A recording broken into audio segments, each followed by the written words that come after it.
Hoje, o processo de conhecimento dura de 4 a 5 anos, segundo o CNJ, e a execução de 6 a 7. Sim. Por quê? Porque é uma cultura generalizada que a gente tem hoje do brasileiro de esconder patrimônio.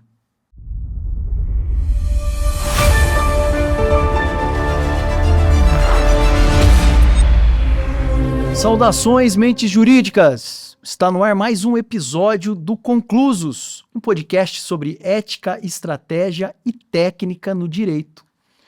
Hoje nós vamos tratar de um tema muito importante, um tema que é um desespero aos credores do mercado e é uma estratégia muito sagaz e muito, digamos, maléfica de diversos devedores que existem no mercado. E por causa disso, muitos processos estão em andamento anos a fio. E é por isso que existe aquela fama de que ganha, mas não leva em processos judiciais. Nós vamos falar hoje sobre ocultação patrimonial. E eu estou aqui com um amigo muito especial, um cara genial, um amigo de muitos anos, um advogado que eu admiro muito, meu amigo Armando Zanin. Seja muito bem-vindo. Muito obrigado, doutor Danilo. Um prazer estar aqui nesse podcast famoso, que eu vejo muitas figuras importantes aqui, trazerem informações técnicas, atalhos para a advocacia, que eu acho que é super importante para os nossos ouvintes aprenderem com o podcast, que eu acho que é uma forma deliciosa de aprender, né? A gente fica muito feliz com a sua aceitação e com o seu tempo precioso aqui para a gente gravar esse episódio super bacana, super interessante. E vou te apresentar para quem não te conhece. O Armando é especialista, mestre e doutor em Direito, advogado empresarial há 23 anos e fundador da Recuperium, Investigação Patrimonial e Factum, Sistemas de Investigação. Meu amigo, fala um pouco para nós da Recuperium e da Factum. Qual a atividade delas, o que elas buscam auxiliar outros profissionais? Muito bem. Bom, primeiro, fazendo uma contextualização dessa história toda, né? Advogando há 23 anos, uma das principais dores, principalmente na advocacia empresarial, na recuperação de crédito, ações monitórias, ações de cobrança, ações de execução, cumprimento de sentença e tal, era olhar para o escritório e identificar mais de uma centena de processos que a gente estava atuando há mais de 10 anos e não conseguia receber do devedor. Ou seja, tinha um monte de dinheiro parado ali na mesa, que a gente já tinha trabalhado, gastado tempo, gastado dinheiro, porque você tem uma equipe, uma Sim. infraestrutura, para tocar aqueles processos, você não pode perder prazo e assim por diante, e tem que fazer um bom trabalho. Só que se esbajude, renajude, todos os judes da vida não pegavam patrimônio de devedor. No Brasil, a gente sabe, tem uma cultura judicial que é pró-devedor, né? Quem vivencia a advocacia sabe disso. A partir dali, tivemos um insight. Há coisa de 7 anos atrás, eu contratei uma aluna. Então, além de advogado, também sou professor de graduação, pós-graduação em diversas faculdades. E uma aluna brilhante, contratei ela para o meu escritório de advocacia e ela veio trabalhar comigo, já como advogada. E ela trouxe uma experiência muito grande pelo olhar do credor. Eu, ao longo dos 23 anos de advocacia, se a gente for somar credor-devedor, minha advocacia era mais voltada para devedores do que para credores. Muito por conta da questão do direito tributário também? Exatamente. Execução fiscal. Né? O meu doutoramento foi em direito tributário, então o direito público estava muito presente na minha vida e eu acabava gerindo passivos. Na sua grande maioria, passivos fiscais, mas passivos civis também, trabalhistas e tal. E ela começou a me trazer alguns insights do que a gente poderia fazer dentro dos processos, processualmente falando, para apertar melhor esse devedor. E quando ela vinha trazer uma medida que ela acreditava ser importante para a gente tomar naquele processo, eu falava para ela, não, olha, não vai adiantar você fazer isso, porque esse devedor aqui, esse cara já fez aquilo. Então ele já está usando uma estrutura empresarial, ele já criou uma holding em nome dos filhos, ele tem usufruto dessa holding.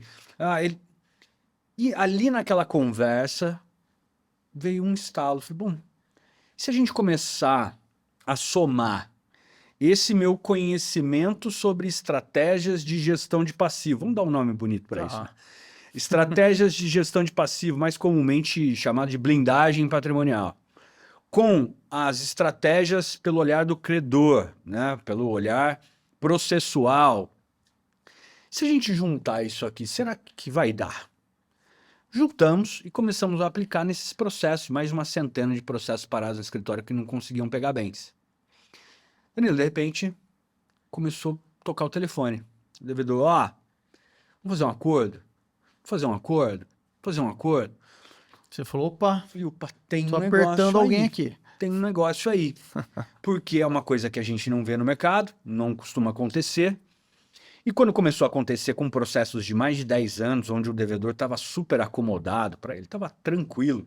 É aquela história, o devedor no processo é um mendigo e na rede social ele é o milionário, Milionário. né? Então, restaurantes, casa em condomínio de luxo, carro importado, viagens e tal. E no processo, declaração de pobreza.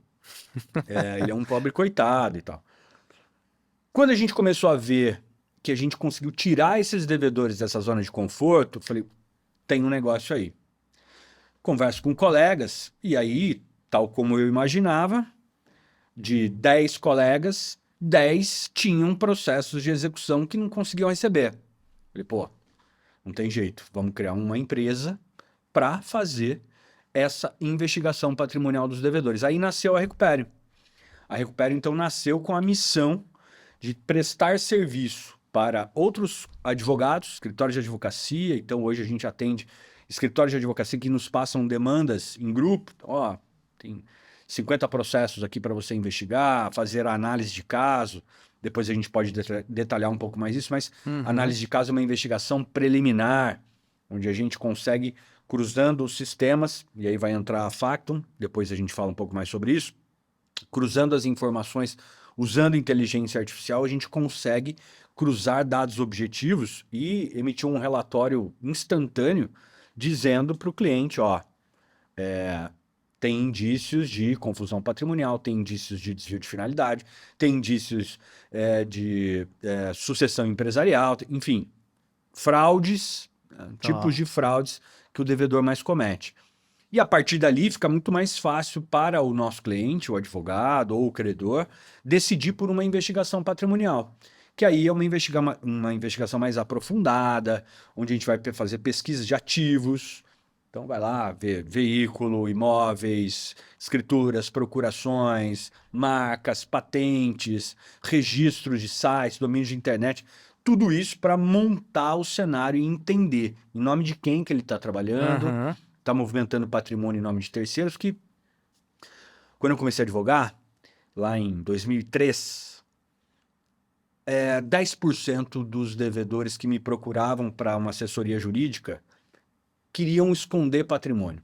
Eles nos procuravam para uma defesa, apresentação de uma defesa no processo, para nos ganhar tempo. para ganhar tempo, de alguma forma, um fôlego, né, para que ele pudesse continuar exercendo atividade, nos casos tributários conseguir um parcelamento e assim por diante.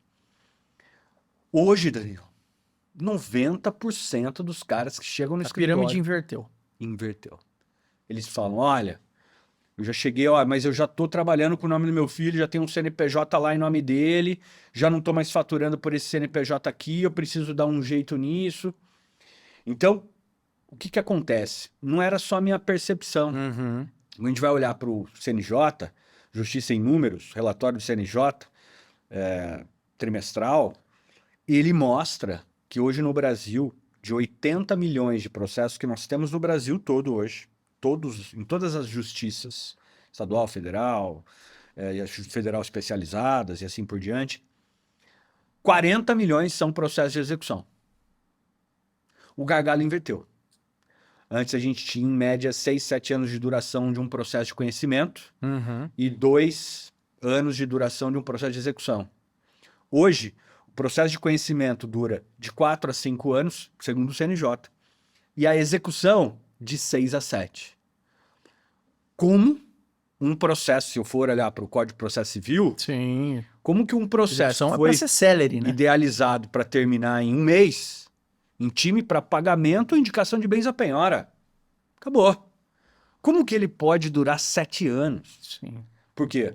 Porque é uma cultura generalizada que a gente tem hoje do brasileiro de esconder patrimônio. Outro dia eu estava na casa de um colega e os parentes dele, a avó, junto e tal.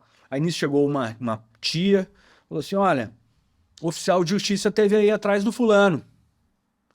Aí o pessoal, mas não, o que aconteceu? Aconteceu alguma coisa e tal? Ah, não, é uma dívida dele e tal. A avó desse meu colega vira e fala assim: olha, então tem que falar para ele tirar o carro do nome dele, que senão ele vai perder o carro. Quando eu vi aquilo, Danilo, eu falei: nós temos um problema cultural que vai além de uma questão processual, de um problema processual que a justiça está enfrentando. Uhum. Não é isso. É um problema cultural muito maior. Como é que a gente combate? Normalizamos isso, né? Normalizamos. Hoje, a percepção que eu tenho pelo depoimento dos clientes é que o devedor que não esconde o patrimônio, não tira do nome dele, não põe em nome de um terceiro, ele é o devedor bobo, otário. Aquele cara que está perdendo dinheiro à toa. Sim. Sendo que se ele mudar o carro do nome dele para o filho, o Poder Judiciário não pega. Deixa eu te fazer uma pergunta.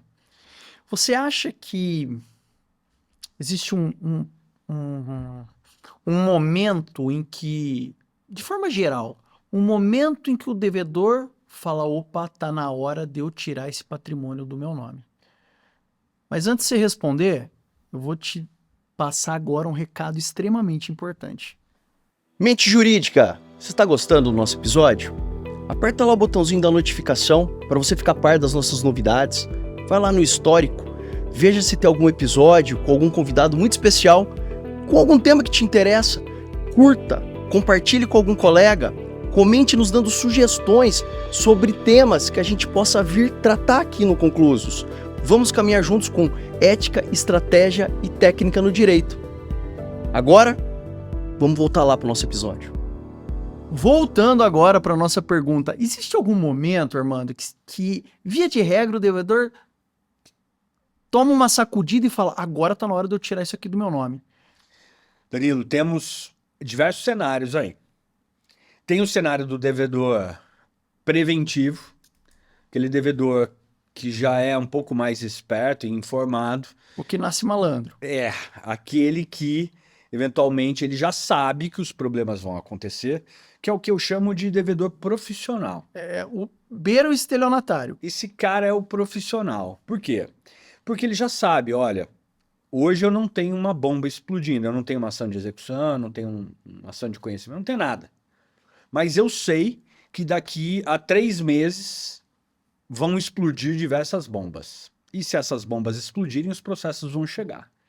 Então ele preventivamente procura uma assessoria para começar já a pensar em estruturas de blindagem patrimonial, né? No jargão a gente chama de blindagem, mas estruturas societárias para evitar que ele tenha um problema no fluxo do dia a dia. Então, perda de faturamento, bloqueio de conta, coisas que podem atrapalhar o andamento da empresa dele, o funcionamento da empresa. Então, tem esse cara que chega nesse momento já planejando, né, a blindagem. E tem um outro perfil que chega já com a corda enrolada no pescoço, ou seja, aquele cara que já chega com a intimação feita, com o pedido de bloqueio já acontecendo. Então, esse cara, ele perdeu aquele momento para esse planejamento, né, para fazer, de fato, uma blindagem mais eficiente. Eu digo mais eficiente se a gente levar em consideração o judiciário. Tá. Hoje, infelizmente, porque eu atuo muito para credor também, infelizmente, o judiciário hoje ele está no século, não no século passado, ele está no século retrasado. As medidas que a gente vê hoje, não, o sniper. Outro dia, eu estava despachando com um desembargador no Tribunal de Justiça aqui de São Paulo, e eu cheguei para o desembargador e falei: Excelência, então olha aqui, a pesquisa sniper e tal. Ele falou: doutor, não é sniper. Eu falei, não, excelência. Ele falou, não, é sniper. Sniper. Aí eu entendi tudo, Daniel. Sabe o que eu entendi? Por que que esta porcaria não funciona? Se fosse um sniper, era um atirador americano, de longa distância, cara ultra especializado, ia pegar tudo, ia um matador. Agora, o sniper é brasileiro, você É entendeu? o fajutão. O sniper não podemos nem citar o Paraguai, que hoje em dia o Paraguai tá em outro patamar. É o atirador brasileiro, ou seja, é aquele cara que não consegue acertar absolutamente nada. Então, as informações trazidas pelo sniper, o sniper e todos os sistemas de busca, né, como nós comemoramos anos atrás, não. Agora vamos bloquear a conta bancária, agora tem o bloqueio reiterado, né? A teimosinha. Teimosinha. Nossa, agora ficou bom e tal. Só que os devedores estão muito na frente disso, mas muito na frente disso.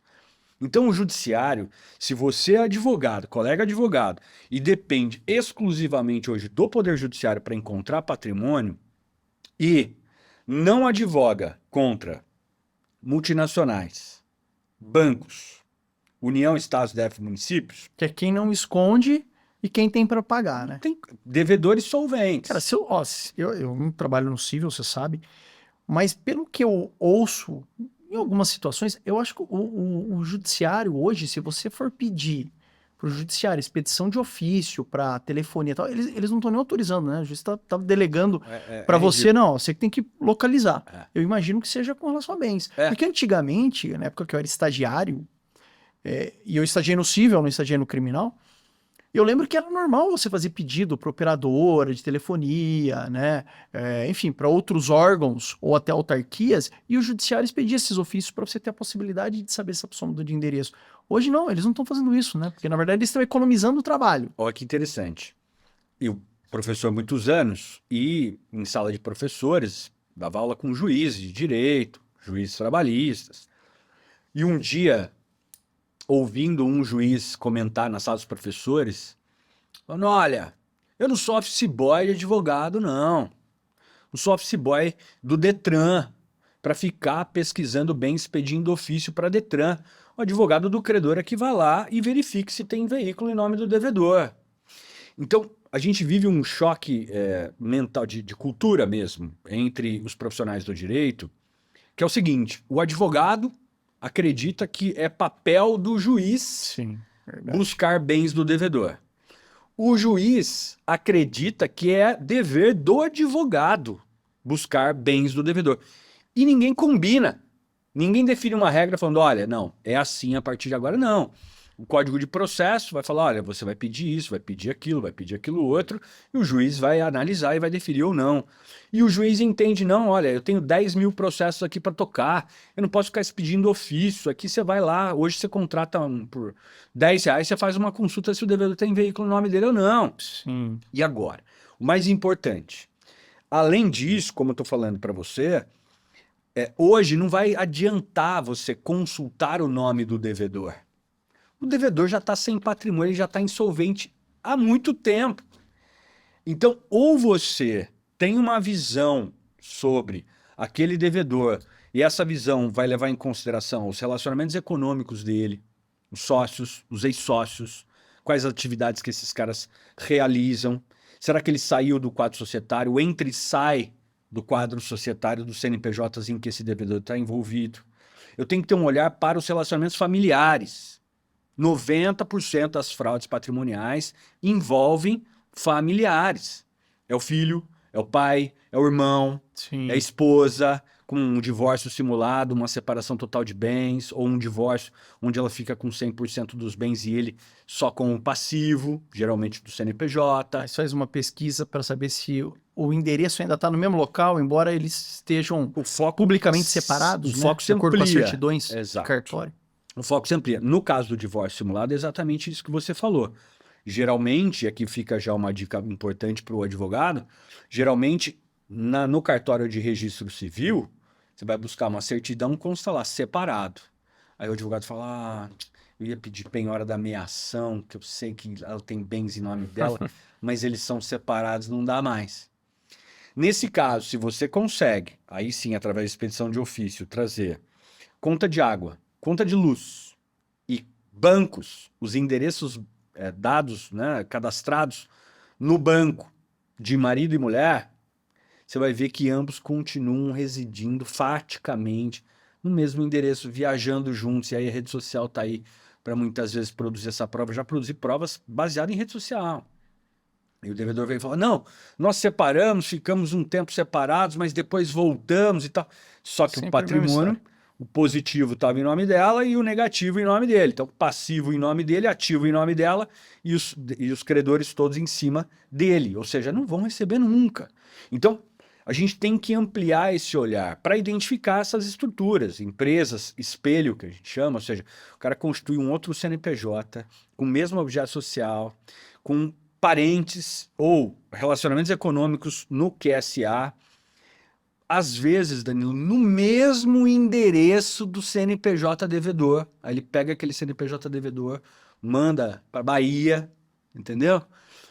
E enquanto os credores estão expedindo carta precatória para intimar o devedor lá na Bahia, o cara está aqui No mesmo faturando lugar. horrores exatamente Com no os mesmos mesmo clientes lugar. e com os mesmos fornecedores. Né? Mesma carteira de clientes e às vezes, pasmem, com a mesma marca. Então, ou o advogado do credor desenvolve um olhar para identificar esses sinais Sim. e, a partir da identificação desses sinais, produzir provas materiais disso, porque uma outra dor que eu vejo muito, eu ministro cursos de IDPJ, que é o incidente de desconsideração de personalidade jurídica. Porque, no roteiro geral, a execução bateu no devedor, não tem bens, o que vai fazer? Pendura o cara na praça pública e dá 20 chibatadas nele? Não tem como.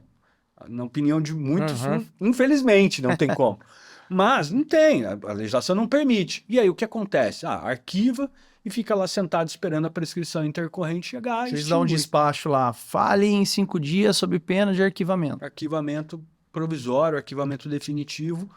E aí a contagem regressiva está a desfavor do credor. O tempo é inimigo do credor. Então, você gastar as suas energias apenas atrás de bens no CPF, no CNPJ do devedor, eu te garanto, você não vai encontrar absolutamente nada. Pra você ter uma ideia, são mais de 22 milhões de CNPJs no Brasil hoje. Quantos desses CNPJs são multinacionais, grandes Sim. empresas, bancos? Menos de 10% deles. A gente tem uns 16 milhões, salvo engano, posso estar errado nesse número, 14, 16 milhões de MEIs e depois microempresas, empresas de pequeno porte e menos de 10% de empresas de fato, Sim. grandes empresas. E quando a gente vai voltar aos números do CNJ, hoje, de 40 milhões de processos de execução, 13 milhões estão arquivadas por ausência de bens do devedor. Sendo que das 28 milhões ativas, hoje, na Justiça do Trabalho, de 10 processos de execução, 7 não conseguem receber. Não estão arquivados, mas não conseguem receber. Então a gente tem um verdadeiro caos hoje na recuperação de crédito no Brasil, na execução de sentenças, cumprimentos, né, de sentença e assim por diante. Ô, Armando, e esse assunto da localização, essa necessidade de localização de bens de patrimônio do devedor, 2 pontos me chamaram a atenção.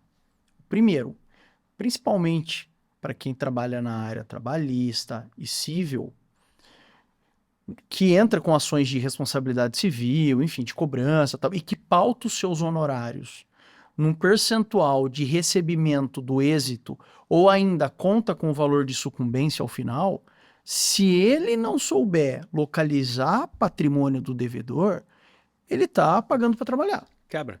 Ele quebra, tá? Então não adianta nada ter uma boa reclamação trabalhista se aquela empresa não tem patrimônio, ou se você não sabe localizar, se os sócios têm patrimônio, para onde eles escoaram esse patrimônio. E outro ponto que me chamou muita atenção também é que eu citei 2 áreas, mas inclusive a área criminal, né? A gente conversou um pouquinho aqui antes de começar a gravação. Inclusive, quando eu convidei o Armando para o episódio e falei para ele, falei, isso interessa muito para a área criminal, porque a gente, no escritório, trabalha com muitas empresas. E o que nós temos é funcionário que praticou crime contra a empresa, desviou mercadoria, gestora de RH, caso recente, que desviou benefício de cartão de benefício de funcionário. Outro caso aqui de Campinas, sócia que desviou valores do caixa e da conta bancária de empresa. Então veja que até na área criminal a gente precisa ter essa expertise. E eu confesso para você que no escritório nós não temos. A gente trabalha na parte de conseguir a condenação, conseguir o avanço da investigação. E agora me veio um ponto extremamente importante, que provavelmente a gente vai te contratar. Nós temos na área criminal o acordo de não persecução penal. Olha que sacada importante, acho que a gente vai fazer um evento juntos.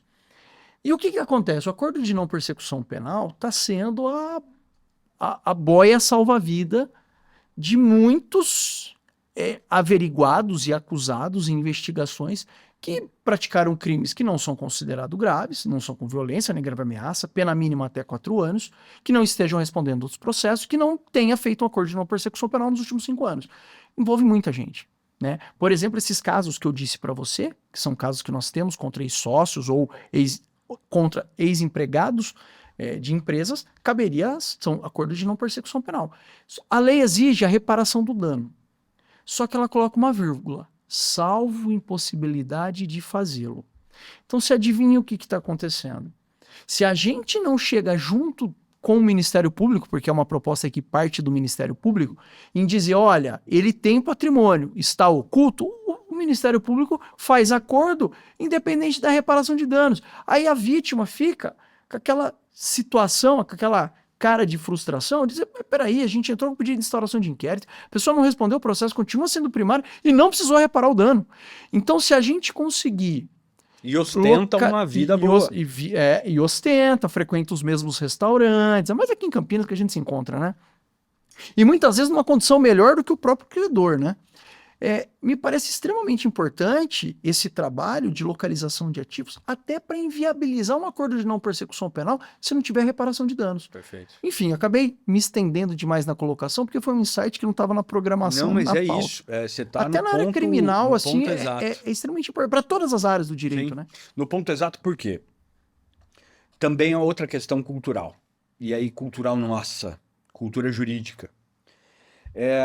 Nós aprendemos, principalmente nós, da geração anterior, né, que se formou aí no início dos anos 2000, ou pré-anos 2000, advogados aí com mais de 40 anos, em regra, né, e algumas gerações mais novas também.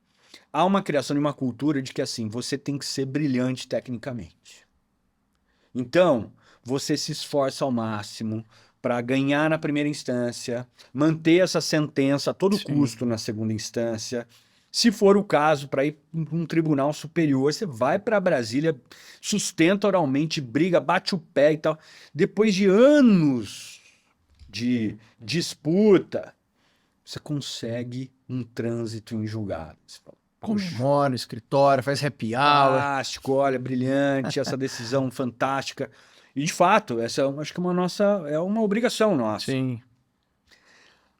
Só que o dia seguinte, ninguém ainda tem a cultura de já preparar esse dia seguinte. Então, você tem uma sentença de procedência, você já automaticamente começa a olhar para o patrimônio desse devedor e fazer, de alguma forma, um monitoramento desse patrimônio. Por quê?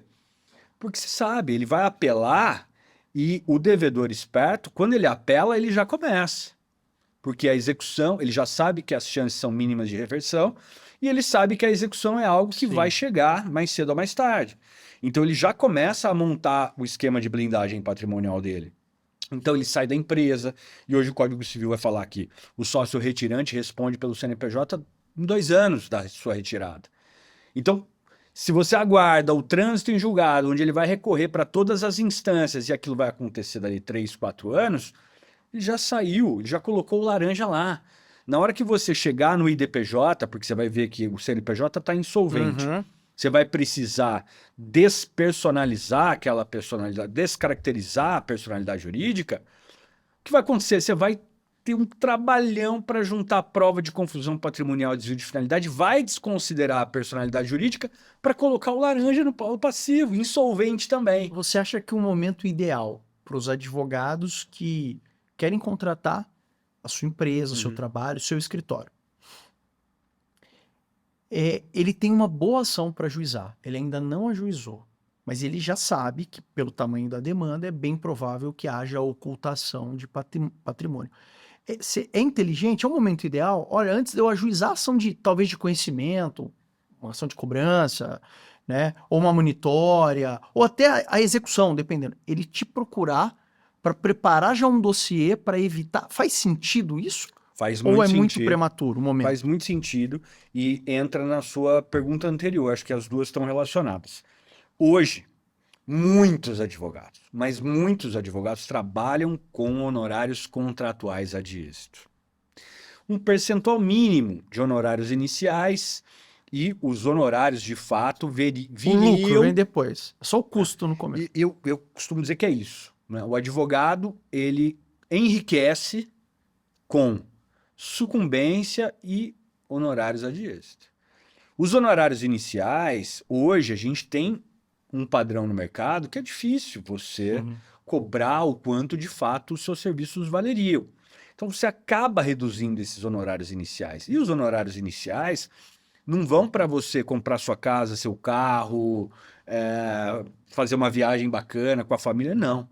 Os honorários iniciais vão para custo, para pagar a equipe, o aluguel, internet, o condomínio, toda a infraestrutura que você tem para oferecer para os seus clientes. Agora, dinheiro de verdade vem ao final, quando a gente consegue de fato um honorário, seja sucumbencial, seja um honorário contratual. Aí, se eu não tiver um mapeamento do patrimônio desse devedor e saídas para isso, eu insistir no devedor insolvente não vai resolver a minha vida. Ou seja, esse dinheiro vai continuar na mesa e o devedor de fato está lá, curtindo a vida doidado, como você falou, não só na reparação ao ofendido, né, que tem essa situação constrangedora dos dois se encontrarem nos restaurantes, no clube, naquilo, e ele no processo não tem dinheiro para fazer a reparação, mas ele ostenta um padrão de vida melhor, muitas vezes, do que a vítima, com o dinheiro da vítima. Né?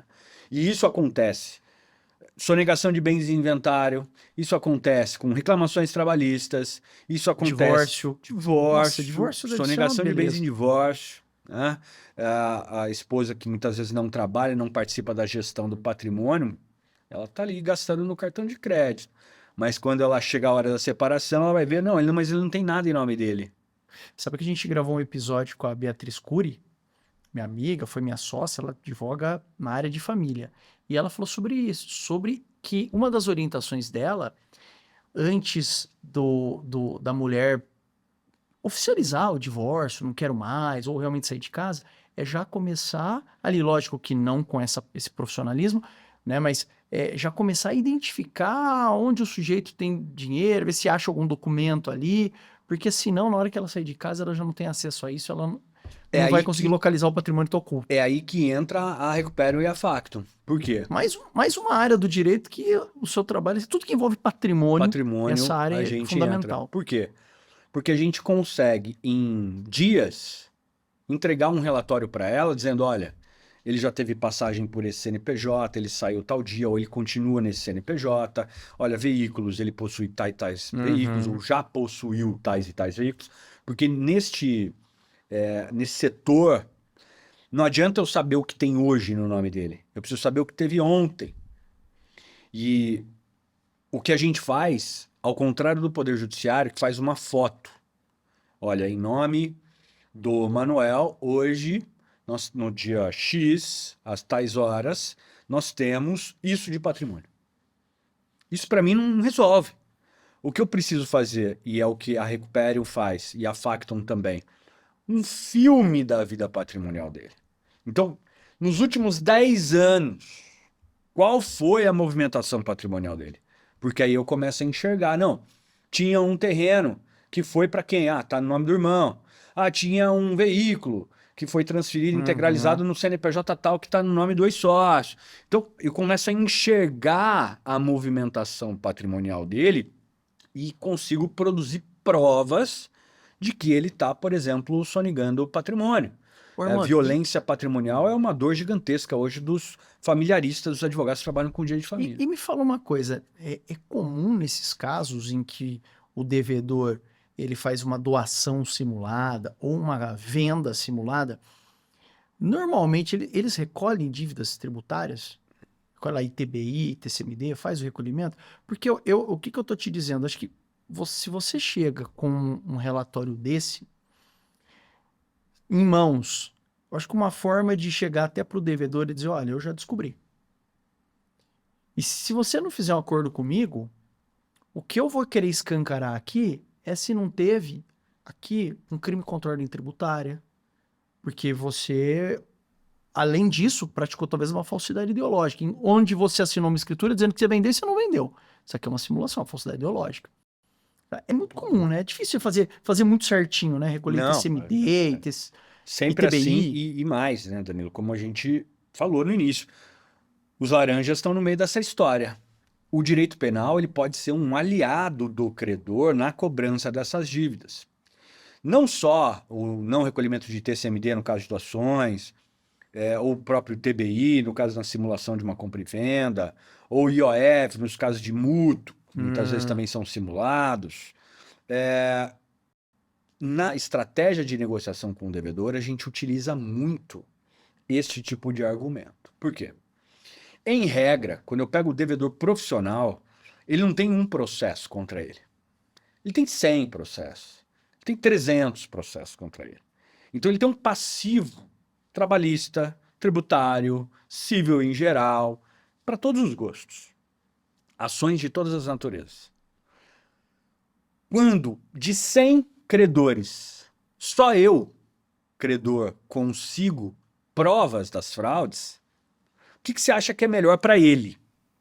Fazer Já um sei onde você quer acordo chegar. comigo Quietinho. e me manter em silêncio, pegar esse dossiê e rasgar e jogar fora, fazendo um acordo parcelado, com garantia, tudo bonitinho, ou enfrentar a inserção, a apresentação desse dossiê com todas essas provas no meu processo, que é público, e que outros advogados de outros credores poderão acessar e copiar simplesmente para o caso deles. Né? Eu não costumo usar a palavra prova emprestada porque isso já é um termo técnico, né? Que exige deferimento judicial, etc. Mas ele não precisa de prova emprestada. Ele entra lá no sistema do tribunal, abre o processo, copia aquelas provas e junta no caso dele, porque são documentos públicos, a gente trabalha com o OSINT, então a gente trabalha dentro da LGPD. Ou seja, eu estou trabalhando com dados públicos, esses dados públicos é que me ajudam a desenhar o caminho e produzir as provas das fraudes. Qualquer pessoa pode utilizar esses documentos. Então, quando ele vê, ele não, o advogado dele, muitas vezes responsável também pela proteção patrimonial, pelo planejamento sucessório. Quando o advogado vê aquelas provas, a primeira coisa que ele faz é: devedor, faz um acordo com esse cara. Faz um acordo com esse cara, porque essas provas aqui expostas publicamente podem derrubar totalmente a nossa blindagem e podem fazer com que aquela sua aposentadoria lá, aqueles 10 milhões que você tem em patrimônio já assegurados para a sua aposentadoria, eles vão para o espaço, porque eles vão botar seus filhos para responder, sua esposa, sua mãe, todo mundo vai ser envolvido nesses processos. A partir dali, Danilo, acabou a graça do devedor. E ele vem e faz o acordo. Ele Se o prefere... advogado dele não tiver esse insight, vocês lembram, né? Ele vai ficar... Doutor, sabe que se eu entrar com uma execução, os outros colegas nossos vão olhar e hoje você vai ter uma, amanhã você tem 15. E eu, como procedimento, né, até a gente ensina isso dentro dos nossos programas de formação para advogados, a gente tem um treinamento antifraudes, onde a gente fala de todos os tipos de fraudes patrimoniais cometidas pelo devedor. Só explica pra gente. Então, assim, você tem muitos advogados parceiros que precisam de um trabalho mais especializado na localização de patrimônio. E aí você tem as mentorias que você realiza para... Explica para nós essas suas formas de Então vamos atuação. lá. Um advogado está assistindo a gente que tem interesse nesse trabalho. Legal. A gente estava falando sobre a negociação, né? Tá. Então vou começar de trás para frente.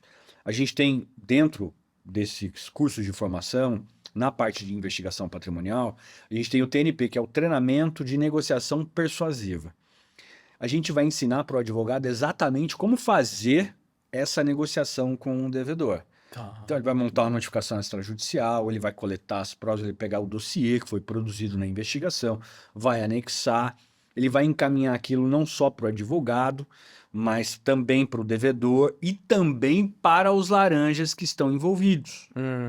Isso faz com que a gente garanta que o almoço de domingo desse devedor nunca mais será o mesmo, porque os parentes deles laranja estavam acreditando que eles estavam emprestando um nome, porque ele não podia ter mais empresa no nome dele, não imaginavam uma estrutura que pode caracterizar em última análise lavagem de dinheiro. Sim. Então, fraude à execução, lavagem de dinheiro, Associação criminosa, todo dependendo da quantidade de atos fraudulentos, a intenção de todo mundo todos. envolvido.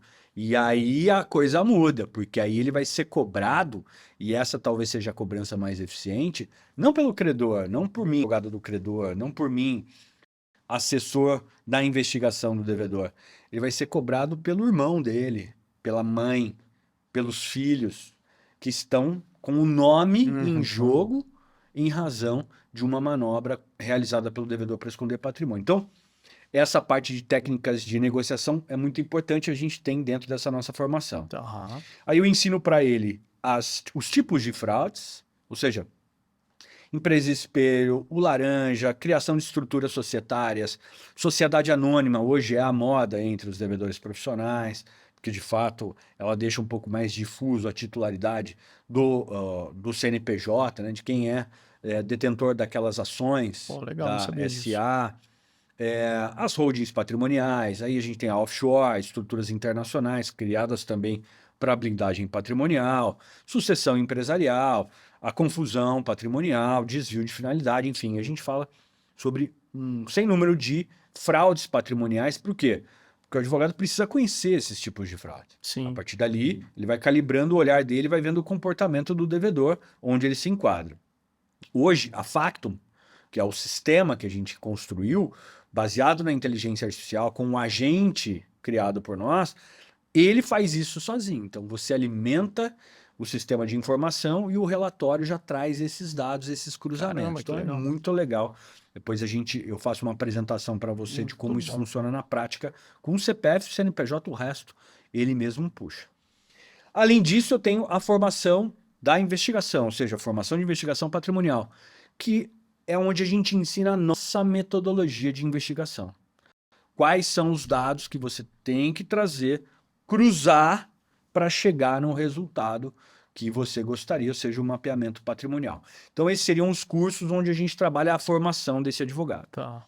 Tem muitos colegas que, além de fazer o curso, ele quer muitas vezes o acompanhamento. Fala, eu estou querendo colocar em prática, ou dentro de um programa de mentoria, a gente já disponibiliza esses cursos.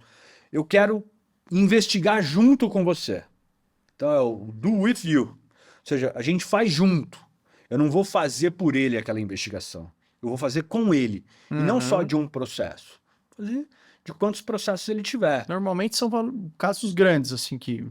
Geralmente uma investigação patrimonial, ela é feita em casos a partir de 50 mil reais, Tá. já fica viável financeiramente. Casos de 5, 10 mil, aí meio que Compensa. acaba inviabilizando o custo.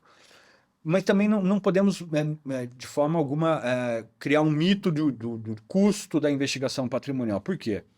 Porque hoje, de custas de cartórios, certidões, etc., você não gasta R$1.000 para fazer uma investigação patrimonial. Agora, é um trabalho complexo que eu entrego, por exemplo, um dossiê em 90 dias com todas essas provas produzidas. Isso tem um custo, né? Então, esse custo O que nós cobramos é que muitas vezes inviabiliza uma investigação de um processo de pequeno valor. Uma coisa que o advogado pode fazer também é já colocar isso no pacote de honorários com o cliente, né? Sem dúvida. Porque ele, às vezes, o escritório dele não tem a expertise e não tem braço para fazer isso. Então ele terceiriza e o cliente paga. Exato. E isso entra na análise prévia que você tinha comentado. Eu vou fazer um contrato aqui, vou cobrar R$ 5.000 dele e 20% do êxito. Estou entrando com uma ação de R$ 1.000.000. Pô, um êxito desse é 200 pau. Mais um honorário de sucumbência. Põe aí mais 10%, 20%, mais 100, 200. Pô, uma causa para eu abraçar 300 mil lá na frente. Tá, mas eu vou trabalhar quantos anos aqui? 5, 6, para chegar nesses 300 mil? Ok, tudo bem, vale a pena. Então eu vou. Só que eu chego ao final dos 5, 6 anos e aí? Vou conseguir receber? Então eu tenho que ter esse panorama agora. Será que esse cara, de fato, é um devedor que está escondendo patrimônio ou ele quebrou, de fato? Na pandemia a gente viu muita gente honesta quebrando. Quebrou, O realmente cara, quebrou, né? de um dia para o outro, ele não tinha mais atividade econômica e ele tinha folha de pagamento, ele tinha aluguel, ele tinha uma série de coisas para pagar. Então, hoje, na Factum, ele com o CNPJ desse devedor, com o CPF desse devedor, com um toque no botão, ele consegue identificar se ali, de fato, há solvência, se já há sinais de confusão patrimonial, desvio de finalidade. Por quê? Principalmente depois do julgamento do Supremo Tribunal Federal, que determinou, principalmente na área trabalhista, que hoje, inclusão de outros CNPJs no polo passivo da execução trabalhista somente através de IDPJ. E aplicando a teoria maior da desconsideração. O que significa isso? Não era como antes, teoria menor, basta a insolvência do devedor, como acontece lá no Código do Consumidor, artigo 28 do Código do Consumidor, basta a insolvência da empresa para você envolver os sócios, o patrimônio no polo, o patrimônio dos sócios no polo passivo, colocar todo mundo para responder. Hoje não. Hoje você tem que provar desvio de finalidade e confusão patrimonial. E desvio de finalidade e confusão patrimonial, nenhum advogado sabe exatamente o que é, Danilo. Apesar do Código Civil ter regulamentado agora com a Lei de Liberdade Econômica, no governo passado, o que é confusão patrimonial e o que é desvio de finalidade, ele é um conceito indeterminado. Ainda é indeterminado. Cláusula Ainda aberta. ele deixa uma cláusula aberta. E cláusula aberta para o judiciário brasileiro, meu amigo, você tem múltiplas interpretações. O Tribunal de Justiça de São Paulo acredita numa coisa, sendo que a Câmara tal pensa assim, a Câmara tal pensa assado. A 34ª pensa de um jeito, a 20ª pensa de outro. Aí você vai para o Tribunal de Justiça do Rio de Janeiro, você vai para o Tribunal de Justiça do Paraná. Então, essa é outra formação que a gente disponibiliza, né? Venha aprender a fazer provas de desvio de finalidade e confusão patrimonial segundo o conceito atribuído pelos tribunais. Eu falo sempre para os meus alunos, a gente tem mais de 350 advogados alunos. Falo, gente, não basta você conhecer a legislação hoje no Brasil. Nós tivemos um tempo, lá atrás, quando eu estava na faculdade, meus professores, brilhantes professores que eu tive, falavam para mim assim, falavam para mim não, falavam para a sala de aula, o juiz é escravo da lei. Os juízes ficavam até putos com isso. Porra, como assim escravo? Sou escravo de ninguém, tá maluco, tal. O juiz é escravo da lei, por quê? Porque a gente tinha um conceito vigente no país de civil law, de positivismo. O texto tem que ser interpretado da forma que ele está escrito. Esses dias vi até um julgamento do Eros Grau, ministro Eros Grau, falando, olha, eu devo respeito ao texto, à Constituição. Eu não posso criar nada. Não vou discutir a intenção da lei. É o que eu interpreto do que está escrito literalmente aqui. E na faculdade a gente estudava o Maximianos lá, que era mens legis, mens legislatores, interpretação autêntica. Você tinha lá diversos modelos de interpretação possíveis, mas o texto falava por si. E à medida que eu fui fazendo especialização, mestrado, doutorado, e aí nas academias, estrito sensu, principalmente mestrado, doutorado, a gente é impactado com a filosofia do direito, né? De alguma forma a filosofia no geral. E me lembro nas aulas do professor Paulo de Barros Carvalho, lá na PUC de São Paulo, ele nos fez estudar semiótica jurídica, Wittgenstein. Para quem olha de fora, fala, "Nossa, esses caras enlouqueceram completamente." Mas foi excelente para a abertura da mente e afiar o machado no sentido de como pensar melhor, interpretar melhor o direito. Uhum. Mas se discutimos ao longo do mestrado e doutorado, em todos esses anos, uma mudança no sistema jurídico que veio ser sacramentada, essa mudança veio ser premiada pelo novo Código de Processo Civil. Quer dizer, não é nem novo, né? Não estamos falando de um código de 11 anos atrás, 2015, onde ele mistura, né, civil law com common law, com teoria dos precedentes, criando o que a gente brinca Brazilian law. Entendeu? Aqui é Brazilian law. Aqui é diferente. O texto, você está assistindo aí, hoje, impressionante, né? As pessoas hoje sabem os nomes dos ministros do Supremo, não sabem os nomes dos jogadores da seleção brasileira.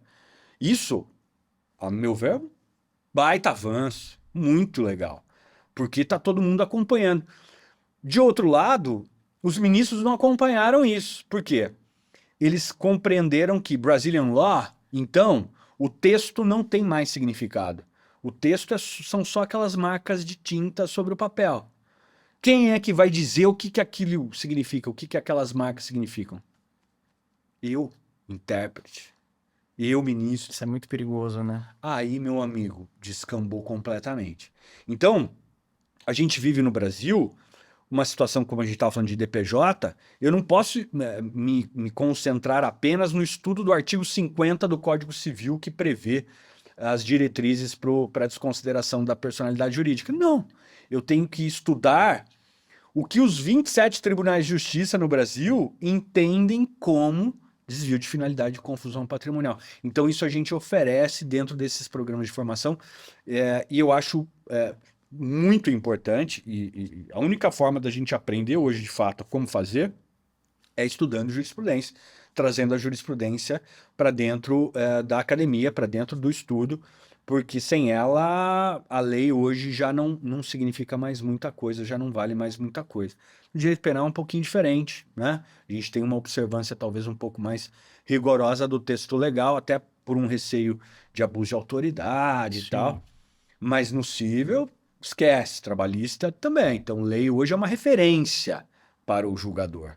Ele, dentro da sua historicidade, dos seus valores pessoais, ele é que vai dizer... Ler o artigo de lei não quer dizer que você sabe o desiderato da lei, né? Exatamente, exatamente. Então, acho que é isso. Hoje, o advogado tem instrumentos, tanto tecnológicos, que a gente oferece, mas também instrumentos técnicos, né, de informação, que ele consegue, ao pegar um caso, antes de assinar um contrato, assumir aquela obrigação, antever aquela situação do possível futuro devedor. Então isso é muito importante para quem vai trabalhar, por exemplo, no êxito. Né? Muito bom. E, meu amigo, chegando ao final, como eu sempre digo, passa muito rápido. Mas eu quero te fazer uma pergunta que eu acho que você já respondeu implicitamente aqui no episódio. Você acha que esse trabalho de investigação patrimonial, a maior chance de êxito de um credor através do seu advogado, se inicia na fase pré-judicial, ou até na fase extrajudicial, melhor dizendo, que pode até ser que não judicialize, ou necessariamente você acha que as maiores chances, mesmo na localização de bens, continua sendo durante a judicialização? Pré-judicial, hoje, a gente tem um êxito bastante interessante, Danilo. Por quê? Eu tenho... Que é mais econômico para todo mundo, né? O cara não tem tanto custas para o credor processo, quanto para o o devedor. advogado não vai precisar tocar um processo 10 anos. O devedor não paga sucumbência, faz Só que aquele dossiê de provas faz com que, nesta negociação persuasiva, ele consiga mostrar, olha, você não quer me pagar? Tudo bem.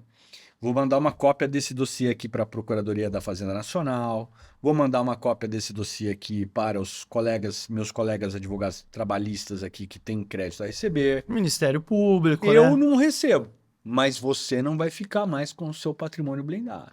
Porque uma coisa é você enfrentar essa discussão em um processo, outra coisa é você Sim. enfrentar essa discussão em 30, 50, 100 processos.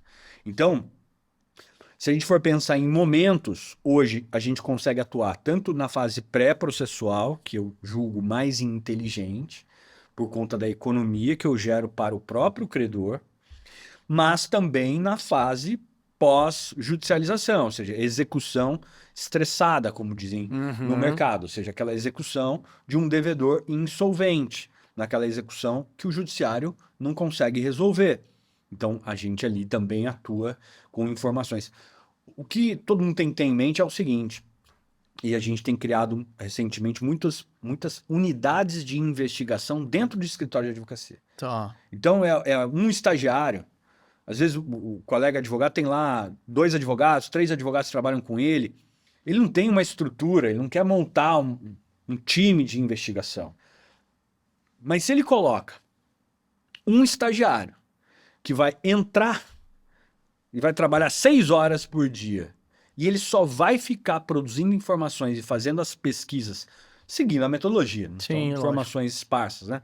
Mas seguindo a metodologia e trazendo essas informações para serem organizadas e passar isso pelo filtro do sistema, o próprio sistema te entrega a solução. Ou seja, o advogado hoje não tem tempo. Então ele precisa de uma solução que não envolva necessariamente a atenção dele e, ao mesmo tempo, ele precisa que aquele trabalho seja permanente, porque eu sempre tenho novas execuções acontecendo. Igual vamos pegar os seus processos de reparação do ofendido, amanhã você vai ter novos processos, Sim. depois de amanhã. Então é um Ter alguém preparado ali no que escritório para vai lidar com essa ficar situação é ali. importante. Agora, a metodologia tem que ser dominada pelo escritório, por quê? Porque o estagiário hoje vem, daqui 1 ano, 2 anos ele vai, o outro vai entrar no lugar dele. Então eu tenho que ter um processo interno, um fluxo interno, que aquela pessoa que vai ocupar aquela vaga, seja um advogado júnior, seja um estagiário, uma estagiária, ele vai precisar cumprir. Então não é da cabeça dele, né? Porque hoje, infelizmente, a maioria dos escritórios conta com aquela pessoa, aquele tem o dom, ele tem um olhar diferente para aquilo, pô, então vai bem. Mas quando o escritório não tem essa pessoa com o dom para identificar manobras de devedor, ele vai ficar na fila do Precisa de um excelentar. bom parceiro. Precisa de um bom parceiro e aí a Recuperium entra para prestar esse serviço e trazer luz para o caso dele de onde esse devedor escondeu o ouro. Pô, que legal, cara. Mano, foi assim um prazer gigantesco. A gente se vê pouco, a gente se fala mais pelo WhatsApp, mas brincadeiras em mensagens de rede social. Você sabe que você é um cara que tem uma admiração enorme já há muitos anos, o tempo passa, né? Você falou do tempo de formado, eu passou aqui pela minha cabeça, nossa, quanto tempo que eu conheço o Armando. E a gente se encontra menos do que gostaríamos, as redes sociais enganam, porque parece que a gente está se vendo todo dia, por conta de Instagram, enfim, mas a gente se vê pouco. E foi um prazer enorme estar aqui, te ouvir. Você sempre teve à frente do nosso tempo, sempre pioneiro em grandes ideias. E esse seu projeto eu achei sensacional. A gente almoçou alguns anos atrás e que você me falou. Eu vi a rede social, eu falei, mas Armando, o que você está fazendo? Me conta. Eu achei fenomenal. E deu certo. A gente pensou, tem que fazer um evento na época. Não, vou fazer um evento. Não deu, não fizemos o evento, saiu o primeiro podcast, mas esse evento vai sair. Tomara que seja esse ano. E obrigado por você estar aqui, cara, disponibilizando seu tempo, seu conhecimento. Eu vou te marcar, evidentemente, como eu faço com todos os convidados, nas redes sociais, para que as pessoas que nos ouçam, normalmente são advogados, quase sempre pelas estatísticas ali que a gente vê, do YouTube, do Spotify, dá para ver ali o perfil de público, então eles vão te encontrar. E, cara, quero te agradecer. E se quiser dar um recado para as pessoas, como te encontrar nas redes sociais, a palavra é tua. Muito obrigado, meu amigo. Você sabe que a admiração é recíproca. Você é um grande criminalista, a gente é parceiro e espero contar com a sua amizade sempre e que a gente se veja mais presencialmente. A vontade aqui de ficar batendo papo, falando sobre Estamos para fumar um charuto faz tempo, né? mais questões que não só a questão de investigação, mas falando sobre o direito em si, né, as vivências que a gente tem. Isso é muito interessante. Eu acho que levar esse bate-papo na forma de informação útil para o advogado. Então, você está de parabéns pelo programa, pelo podcast, Obrigado. a audiência no Spotify bombando. Então, continue produzindo esse conteúdo de ouro, que eu tenho certeza quem está lá, né, nos assistindo estar aqui aprendendo com os seus convidados, com você, com os insights muitas vezes trazidos. E eu sou um ouvinte, eu sou um ouvinte do podcast, do seu podcast, e adoro o formato podcasts, porque eu acho que é uma forma leve da gente aprender, né? E às vezes temas complexos, difíceis, tem uma leveza, é um Ficou mais leve, bate-papo, não é uma aula formal, uma palestra que você está ali, durinho e tal, não, é algo muito mais Fluido, né? relaxado, exatamente, que a gente consegue trocar ideias de uma maneira mais ampla. Então, o pessoal que de repente precisa, né, desses serviços, nossa conta no Instagram é o @Dr. Zanin, tudo junto, @doutor por extenso, Dr. Zanin.